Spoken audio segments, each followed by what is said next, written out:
মাসে প্রায় 50,000 টাকা লাগে। সব মিলিয়ে 1 লাখ টাকা হলে প্রাথমিক যে সমস্যাগুলো সমাধান করা যাবে। তারপর হলো শিক্ষক কর্মকর্তা। আমরা বর্তমানে শিক্ষক কর্মকর্তা মিলে 7 জন আছি। পুরুষ হলো 4 জন, নারী হলো 3 জন, 6 জন শিক্ষক, 1 জন হলো কর্মকর্তা আমাদের কাজগুলো আছে। বিভাগ ওয়ারি আর্টসের জন্য 2 জন, সায়েন্সের জন্য 2 জন, কমার্সের জন্য 2 জন। আমাদের ছাত্রছাত্রী এবারে পরীক্ষা দিবে আমাদের প্রায় 28 জন। এর মধ্যে আমাদের নতুন পরীক্ষা দিবে 10 জন। আর বাকিরা হচ্ছে গতবার সবাই ইউসিবি করেছে বা কেউ বাংলা থেকে পড়ছে এক বিষয় এরকম। বোর্ডের বিষয় আগের যত প্রশাসনিক বিষয়গুলো আছে সেগুলোর পরে একটা মানে স্থগিতাদেশ আদেশ এসেছে এবং একটা খসড়া অ্যাডহক কমিটি প্রেরণ করার জন্য একটা নোটিশ এসেছে। উপবৃত্তির বিষয় আমাদের কলেজ মাত্র শুরু হয়েছে। এবছর থেকে আমাদের প্রধানমন্ত্রী তহবিল থেকে যে উপবৃত্তি পায় ছাত্রছাত্রীরা সেটা আমাদের কার্যক্রম শুরু হবে। আসলে এই সমস্ত কাজ করতে গেলে যাওয়া আসা অনেক খরচ। আমি সবগুলো করেছি, কিন্তু এখন শিক্ষামন্ত্রী বলতেছে, শিক্ষা অফিসার বলতেছে আপনি টাকা যেতে হবে, সরাসরি ডকুমেন্ট টাকা যান, যাতে করে নতুন করে আমাদের এই কার্যক্রমগুলো শুরু করতে পারে। প্রথম শুরু করতে গেলে জটিলতা হয়। কলেজ, ছাত্রছাত্রী, কমিটি, এলাকা, লোকেশন, তারপরে অনেকগুলো ব্যবসা করা যায়, ম্যাপ সবগুলো দেখানোর পরে ওরা এটা ট্রাস্টেড কিনা তা খোলা যায়। প্রথমত করে টাকা এবার টাকা দেয়, তা আমাদের টাকা যেতে হবে। এই হলো প্রাথমিক কথা। এইচএসসি পরীক্ষা তো বললাম আমাদের 28 জন পরীক্ষা দিয়ে এবার বিকেলবেলা। সবচেয়ে সুখবর হলো যদিও আমাদের অনেক কষ্ট আমারও আছে, আপনাদেরও আছে, সবারই মনে কষ্ট আছে, সবারই মনে কষ্ট একটাই কারণ, সেটা দার্শনিক বিভিন্ন বিষয়, তাই না? এই বাইরে কোনো কিছু নেই। একটা সুখবর হলো যে গত 4 দিন আগে মানে এই সপ্তাহ 4 দিন আগে আর কি আমাকে শিক্ষক বললেন যে বিজ্ঞান মেলা হবে, আপনারা জয়েন করবেন। আমি দেখলাম সেখানে মানে কলেজ আছে 4টা উপজেলা, মাদ্রাসা কয়টা আছে, কিন্তু দার্শনিক তো অ্যাটেন্ড করে সবাই চিনতে পারে। তখন সবার আগে আমি আমার নাম দিই, এবার সবার আগে দার্শনিক প্রথম আমি জানতাম। তো এবার কে নাম দিবে, আরও নাম কটা দিব, দেওয়ার পরে আমি চিন্তা করলাম কী নিয়ে কী করা যায়। তখন আমি একটু আমার আগে কিছু অভিজ্ঞতা ছিল, আমি বিভিন্ন বিজ্ঞান কলেজটা ক্লাসটা আলোচনা করেছি। এবার আমরা কিছু উদ্যোগ নিয়ে দ্রুত আমরা এগুলো ফেসবুকও দিই, ভালো সারা পাই এবং আমরা চাই। আলহামদুলিল্লাহ সকল কিছু শেষে যখন ফলাফল গিয়ে বললো যে প্রথমে দানশিরি কলেজ, সত্যি খুব ভালো লেগেছে যে আসলে এই অর্থ আপনাদের। আমার মনে হয় যে আল্লাহ তাআলা আমাদের কলেজে কবুল করেছে, কারণ না হলে প্রথমবার উপস্থিত হয়ে প্রথম এটা চারটিখান কথা না। কারণ পুরান কলেজ, জাপানের কলেজ, ইসমাইল, তারপরে আলমিয়ার কলেজ, মাদ্রাসা কয়টা আছে আদেম মানের, এতে ল্যাব আছে, বিসিএস ক্যাডার আছে, টিচার আছে, বছর গবেষণা আছে। একটা প্রজেক্ট দেখা যেত তার পাশে, সেখানে সবাইকে ছাপিয়ে আমাদের মেলাতে শুধু লোক আসতেই ছিল। আমাদের সম্মানিত আগে গিয়েছেন ওখানে, দেখেছেন। তো এটা আসলে আমার মনে হয় আপনাদের সৌভাগ্য। এবং এই কলেজটা মানে যখন এটা মানে ধ্বংস হওয়ার অবস্থা করে তখন তাকে মুখটা উজ্জ্বল করে দিয়েছে। নোয়াখালী একবার ছিলাম, জেলা পর্যায়ে অংশগ্রহণ করেছি। তো আবার আরেকটা কথা, আমরা প্রথমবার যখন পরীক্ষা দিই 2024 সালে আমরা আমাদের পরীক্ষা দেয়, তখন 28 জন পরীক্ষা দেয়। আমাদের সেখানে প্রায় 23 জন মতো পাশ করে, 4.5 থেকে 7 জন। আমাদের প্রায় 80% পাস। তখন আমরা পাশের হারে উপজেলা প্রথম। তবে এটা কিন্তু উপজেলা ঘোষণা করেনি, আমরা নিজেরা ক্যালকুলেশন করে আমরা ভিত্তিতে বলেছিলাম। কিন্তু এই প্রথম আমাদের ওনারা টেস্ট দিয়েছে, ঘোষণা করেছে, আমাদেরকে ডেকে মন্ত্রীর সামনে পরিচয় দিয়েছে, মন্ত্রীর সামনে আবার আমাকে পাঠিয়েছে। সব মিলিয়ে মানে দার্শনিক কলেজ এখন মনে হয় যে, যদিও দেখলে খুব বিশ্বাস করে না যে টিনের কীভাবে প্রথম হয়, আল্লাহ তাআলা আমাদেরকে মনে হয় যে মানে এক ধাক্কায় মানে মানুষের কাছে পৌঁছে গিয়েছে। তো এটা হলো আপনাদের অর্জন। আশা করি দার্শনিক কলেজ রেজাল্টে প্রথম হয়েছে, বিজ্ঞান নিয়ে প্রথম হয়েছে। আমার আরও কিছু পরিকল্পনা আছে, ভাবছিলাম বলবো না, মনে কষ্ট বলবো না, কারণ আসলে মানে পেটে গুদা রেখে তো আর বিশ্বজয়ের কথা বলা যায়। তারপরে আপনাদের দেখে শক্তি বেড়ে গেছে, মানে এখন বলতে ইচ্ছে করতেছে। তো শুধু বেশি বলবো এই হলো মূল পয়েন্টগুলো আর কি। হ্যাঁ, তাহলে পয়েন্টগুলো আপনার সামনে যখন যে কথা বলবো তার সামনে একটু রাখলে হয়তো আপনি পয়েন্টের কথা বলতে গিয়ে খুব সুবিধা হবে। এই হলো আমার কথা। এখানে আমাদের কলেজের নামে 50% জায়গা আছে, আর বাইরে 1 একর আছে।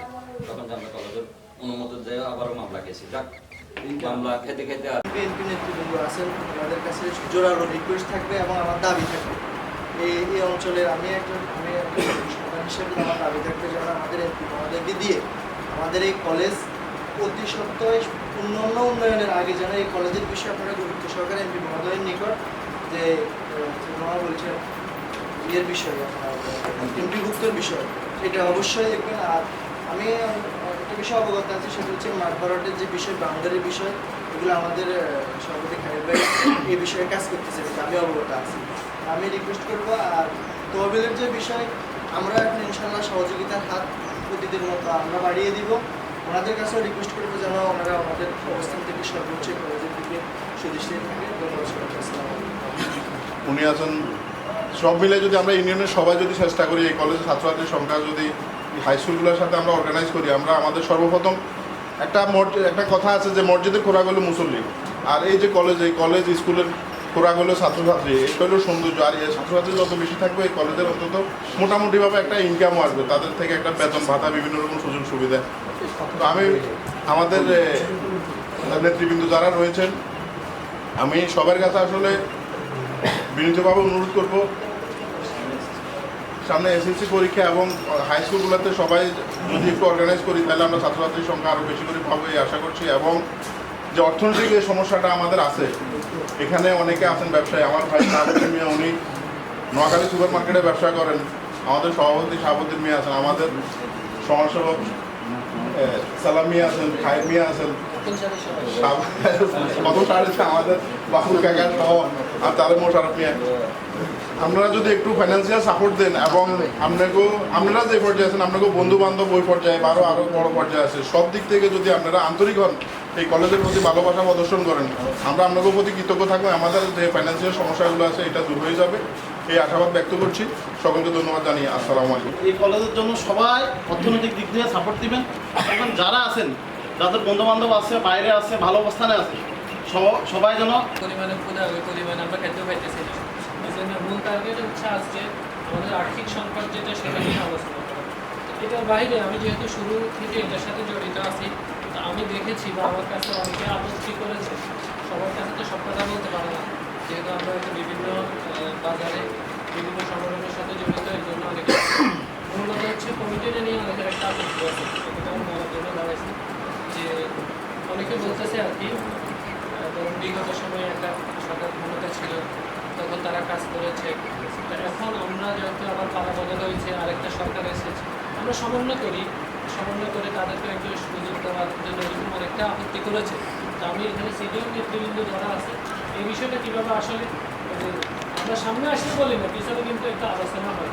আমি বলবো যে আপনারা সিনিয়র নেতৃবৃন্দ যারা আছেন, এই বিষয়টা কীভাবে সমন্বয় করা যায় এই বিষয়টা দেখবো। আর দ্বিতীয়ত যেটা হচ্ছে সেটা হচ্ছে এসএসসি পরীক্ষা। আমাদের যে শিক্ষক সংকট বিদ্যালয়ে, এখন আমাদের যে শিক্ষক আছে, শিক্ষকদের প্রতি আমি কমিটি যে যারা থাকবেন বা আছে, যে কিছু শিক্ষক দরকার আসলে। কারণ আমাদের এখানে যারা ভর্তি হয়, আমাদের প্রিন্সিপাল স্যার অত্যন্ত দক্ষ হবে, যারা বেসরকারি, ওনাকে অফিসিয়াল কাজে, প্রশাসনিক কাজে এগুলো ঢাকা যাইতে হবে, কুমিল্লা যেতে হয়, উপজেলায় যেতে হয়, বিভিন্ন কলেজে যাইতে হয়, বিভিন্ন প্রোগ্রাম থাকে। উনি যখন অনুপস্থিত থাকে, তো ওনার অনুপস্থিতিতে যে শিক্ষক সংকট সৃষ্টি হয়, এটা আসলে আমি এই ক্ষেত্রে বলবো। আর আমাদের এখানে গ্রামে তো ভালো স্টুডেন্ট কিন্তু ভর্তি হয় না, যেহেতু আমি স্কুলে আছি, ওখান থেকে কারা আসে একদম শুরু লগ্ন থেকে এ পর্যন্ত যত বছর ভর্তি হয়েছে, মানুষের বাড়ি গেছে, প্রিন্সিপাল স্যার গেছে। কলেজের সবাই আর্থিক সমস্যার কথা বলছি, কথাগুলো অনেকটাই উড়িয়ে আসছে। কিন্তু আমাদের যে মাঠ বরাদ এবং বাউন্ডারি সহ এগুলা নিয়ে আমাদের কার্যক্রম চলতেছে, কিন্তু এখন বর্তমানে আমাদের সংকট শিক্ষকদের বেতন। এই বেতনটা আমরা আসলে আগেও একবার অনেকের উপর একটা ধার্য করা হয়েছে যে যা পারে। আমি মনে করি আবারও এখনও এটা নিয়ে যে একটা ধার্য করার দরকার, কে বা কারা কিভাবে কত দিতে পারে। অন্ততপক্ষে শিক্ষকদের বেতনটা রানিং থাকতে হবে, তাহলে আমাদের কলেজটা মোটামুটি ধরে রাখা যাবে। আর কলেজের যে উন্নয়ন বিষয়গুলো, আমরা এটা আমাদের নেতৃবৃন্দ আছে, ওনাদের সাথে আমরা যোগাযোগ করতেছি, এটা চলতেছে। এটা নিয়ে এটা ধীরে আস্তে পর্যায়ক্রমে হবে।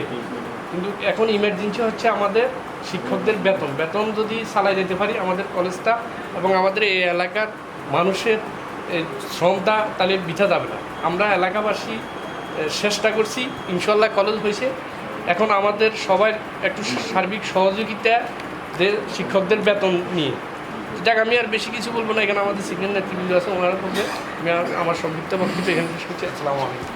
শিক্ষকদের বেতনটা আমাদের সবার এখন কয়েকজন যে শিক্ষকদের বেতনটা অন্তত আমরা যেন একটা সমাধান দিতে পারি, প্রতি মাসের একটা শিক্ষকদের বেতনটা সমাধান দিবে, আর কমিটি এটা নিয়ে আলোচনা করবে, এটা বলে কলেজ ছোট কিন্তু যে সমস্যাটা অনেক বড় দেখা যাচ্ছিল, যেখানে স্টুডেন্টদের সমস্যা, শিক্ষকদের সমস্যা, পরিচালনা বা এরকম সমস্যা। আমি বলবো আপনারা যারা আছেন কীভাবে শিক্ষকদের বেতন দেওয়া যায়, কীভাবে কলেজটা পরিচালনা করা যায়, এই সমস্যাগুলো সমাধান করা, সেগুলো একটা কার্যকরী পদ্ধতি। প্রতিষ্ঠানে বা একটা পর্যায়ে একটা মানসম্মত একটা জায়গায় ওনারা যদি রাখা যায়, তাই মনে করি ইনশাল্লাহ কলেজটা আমাদের যে অবস্থা আছে এই অবস্থা থেকে আলোকিত হবে ইনশাল্লাহ। এই আমার সংক্ষিপ্ত আলোচনা। তারা বলেন যে কমিটিটা বসতে হলে শেষ করতে হলে আমরা এভাবে আলোচনা করতে আসি, কিন্তু যারা এই কলেজটা করছে তাদের শ্রম আছে, তারা এই কলেজটা করছে তখন এরা বঙ্গবন্ধুর নামে, শেখ হাসিনার নামে, অধিকারের নামে করে না। এই কলেজটা করছে কার নামে? যার শুনে নিয়ে আমি আপনি রাজনীতিক মত পরিবর্তন সবাই চলে যাবো, আমি আপনি চলে যাবো, কিন্তু দেশের মধ্যে আমার একটা জিনিস দেখেছি, দানশালী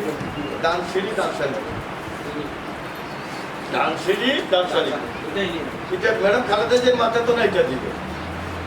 আমাদের ভাগ্য খারাপ, সবাই শুনি না, এখন আমাদের ভাগ্য খারাপ। আমরা যে বলছি আমাদের সর্বপ্রথম বিশেষ করে আমি খাইব অথবা কথাটা আমাদের বলছি যে এই বিষয়ের কাছে বারবার বলা আছে, এবং যেদিন এমপি সাহেব আসছে বিশেষ করে দানশিল্পীতে যেদিন আসছে সেদিন সর্বশেষ এমপি ছিল ওনার কাছে আমি দান 3টা জানাচ্ছি। 1 নম্বর দানশিল্পী কলেজ, 2 নম্বর দানশিল্পী ভূমি অফিস, 3 নম্বরে নলুয়া ভূঁইয়ারাট। 3টা 4টা বেসরকারি প্রতিষ্ঠান আছে, 2টা মাদ্রাসা, একটা কেজি স্কুল, একটা হাই স্কুল, একটা প্রাইমারি স্কুল। এখানে নোয়াখালী খালে এই দিকটা অত্যন্ত গুরুত্বপূর্ণ। আপনার যদি দক্ষমতায় আপনি একজন আমাদেরকে এটা এবং উনি প্রতিশ্রুতি দিচ্ছিল দার্শনিক কলেজটা উনি অন্যভাবে দিচ্ছেন। 14 তারিখে 12 তারিখে নির্বাচন হয়েছে, 14 তারিখে আমি ঢাকা গেছি, 15 তারিখে ওনার সাথে একসাথে সেই প্রোগ্রাম অনেক করছি। ওনার অফিসে ওনার টোয়াটা এখনও টোয়াটা দিতে আমি একদিনই দিচ্ছি, ওই দিনও বলা হয়েছে। বিশেষ করে আমি ব্যাংকের কাছে মামার কাছে অনুরোধ করুন, একটাই কথা বলুন, আমাকে আপনারা বাস্তব আমি সেভেনে ভোট করতে হবে, 7 ভোট আপনারা করুন, সভাপতি ভোটও আপনারা করুন। এই দার্শনিক কলেজে তো আমাদের ব্যক্তিগত কারণ, আর দার্শনিক কলেজে যদি কমিটির সভাপতি ছেড়ে মাঝে মাঝে এরকম কোনো ইতিহাস থাকবে যে সভাপতি একটা কথা বলছে। কলেজ প্রতিষ্ঠার জন্য যা যা করার সব কিছু দয়া করে আপনারা এখন একটু দায়িত্ব। আমি একটা কথা যেটা আলোচনা হয়েছে যে কমিটি প্রয়োজনে কমিটি থেকে সমন্বয় করে। সালাম ভাই আছে, খাই ভাই আছে, ওরা এখন দলের দায়িত্ব আছে। কারণ এই সকল প্রতিষ্ঠান চালাইতে হলে যে খুঁজি কতদিন আমরা ইয়ে করি, 1000, 2000, 500 এভাবে তো আপনার কুমিল্লা যাইতে আসতে কতদিন 5000, 10,000 টাকা চলে যাবে। হ্যাঁ, তো সুতরাং এভাবে খুঁজি কতদিন করবে। তবে একটা অপশন আছে, সেটা আমি এখন বলবো, একেবারে যখন ক্রিটিক্যাল সময় আসবে সেগুলো হাত দেবে। আমি বিষয়টা এখন বলবো না। ছিল আমাদের দানশিল্পী কলেজের যে উদ্যোগটা আজকে আমরা নিয়েছি, আমাকে অনেকদিন ধরে আমাদের প্রিন্সিপাল সব বলছে ভাই আসলে দানশিল্পী কলেজটা বর্ণমত আমরা খুব খারাপ করছি। যদিও মোশারফ মেম্বার যেটা বলছে বিগত দিনে হয়তো আমাদেরকে কখনো ডাকা হয়নি, কিন্তু ডাকা না হইলেও আমার কোনো রাগ নাই। শিক্ষা প্রতিষ্ঠান যারা ভালো চালায় তাদেরকে আমি ওয়েলকাম জানাই। আমাদেরকে একবারের জন্যও ডাকা হয়নি, এতে আমাদের কোনো কোনো দুঃখ নেই। যাক, কিছুদিন ধরে আমাকে বলার পরে আমি কালকে হঠাৎ করি গত সপ্তাহ মানিকের সাথে কথা বলছি, মানিক ভাই কোনো ভাই কলেজটা আমাদের ভিতরে সর্বোচ্চ রেজাল্ট করে, এটা আমাদের গর্ব। পাশাপাশি দানশিল্পী কলেজকে আমরা সে পর্যায়ে নিয়ে যেতে চাই। আপনারা আনন্দিত হবেন, গত সপ্তাহে আমি রাতুবের মেয়ের বিয়েতে আসছি, আমি আমার ওয়াইফ, আমাকে হঠাৎ করে আমাদের আব্বি নিয়ে আসলো, কোনো চলেন কলেজ যাই।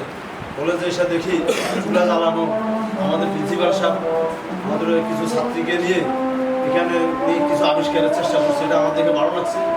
পরের দিনই বিজ্ঞান মেলা আমাদের কবিরাটে উনি আমাকে বললো ভাই কালকে যে যাবো, কোনো টাকা পয়সা নেই।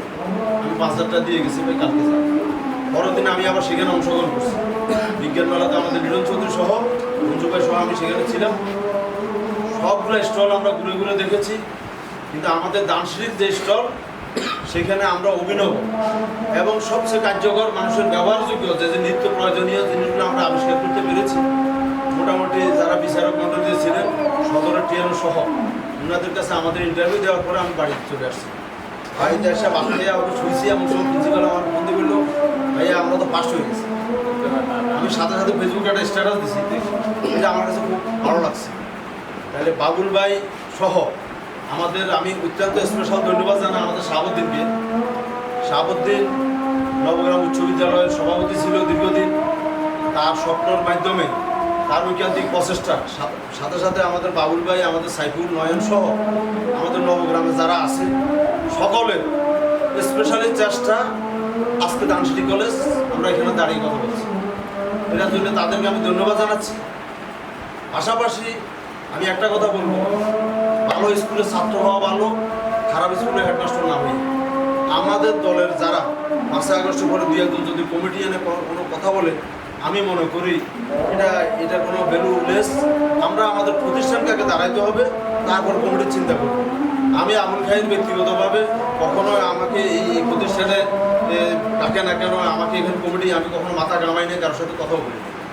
আমি কিন্তু ইন্ডিয়ান ক্যাম্পের সর্বোচ্চ পোস্টে থাকার পরও কখনো আপনার সাথে দ্বিমত করছি। শিক্ষা প্রতিষ্ঠান নিয়ে আমার কাছে কোনো রাজনীতি নেই। যাদেরকে দিয়ে ভালো চলবে, সে আমার দলের হোক, সে জামাত ইসলামের হোক, সে যে দল হোক, যাকে যেখানে দরকার শিক্ষা প্রতিষ্ঠান তাকে দিয়ে কাজ করে দেবে। এটা হলো আমার মতামত। পাশাপাশি আমরা ইনশাল্লাহ ডানসিটি ইউনিয়ন বিএনপির নেতৃত্বে আমি আছি, সালাম মামা আছে, আমরা এই ডানসিটি কলেজ আপনারা প্রতিষ্ঠা করে দিয়েছেন। বাকি যতদূর টেনে নেওয়া দরকার সে দায়িত্ব আমরা নেব ইনশাল্লাহ।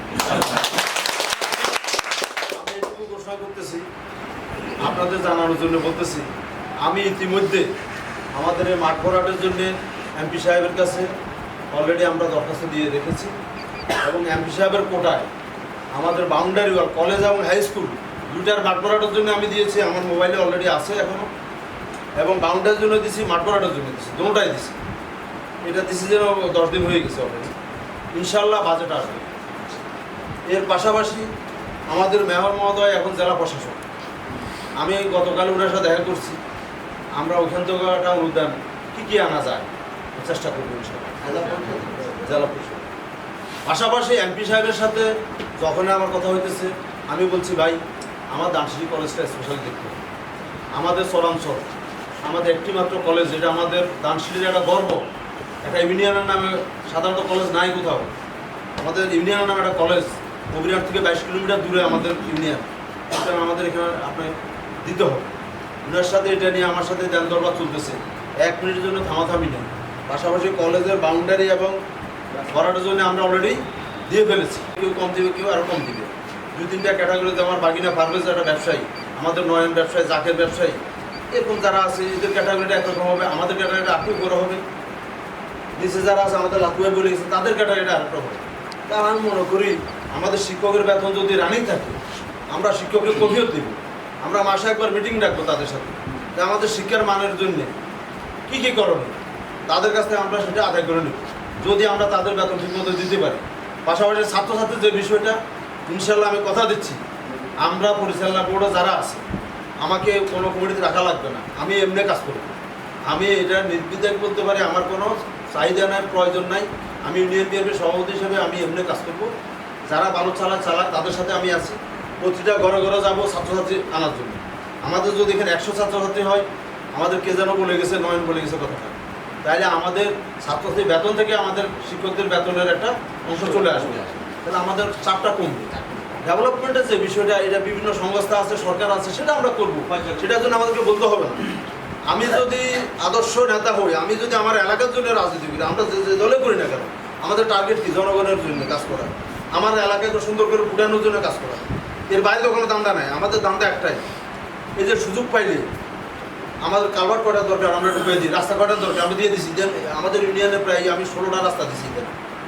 আমরা যখন যেখানে সুযোগ পাই সেগুলো আমরা দিয়ে দিচ্ছি, আমাদেরকে বলতে হবে না। এই ডানসিটি ইউনিয়নের 9টা ওয়ার্ড আমার মুখস্থ আছে, কোনানে কী অবস্থা। নবগ্রামে বেশি কাজ করাইছি আমরা, কিন্তু ইদানিও কাজ দেওয়া আছে। সুতরাং এই বিষয়টা ছাত্রছাত্রীর উপরে আমরা মনে করি যে কয়টা স্কুল পাশাপাশি আছে, বিশেষ করে মামার নলুয়া হাই স্কুলে আমরা চেষ্টা করবো যে নলুয়াতে সমাবেশন করে দেবো ইনশাল্লাহ। প্রতি মাসে মাসে যদি আমাদের এই খরচের 50,000 টাকা চলে আসে, আমাদের প্রিন্সিপাল সব দমক দিয়ে পড়াশোনা করাতে পারে, কোনো সমস্যা নেই। শিক্ষক আপাতত না বাড়ায়, এই 7 জন শিক্ষক দিয়ে ভালো মতো এদের বেতন দিয়ে এদের থেকে আমরা কাজটা আগায় নিব। আর পাশাপাশি আমাদের যদি সাবজেক্টের শিক্ষকের অভাব হয়, সাবজেক্ট শিক্ষকের যদি কোনো সমস্যা থাকে, প্রয়োজনে শিক্ষক অল্টারনেটিভ করা যেতে পারে। আমি বক্তব্য শেষ করি না,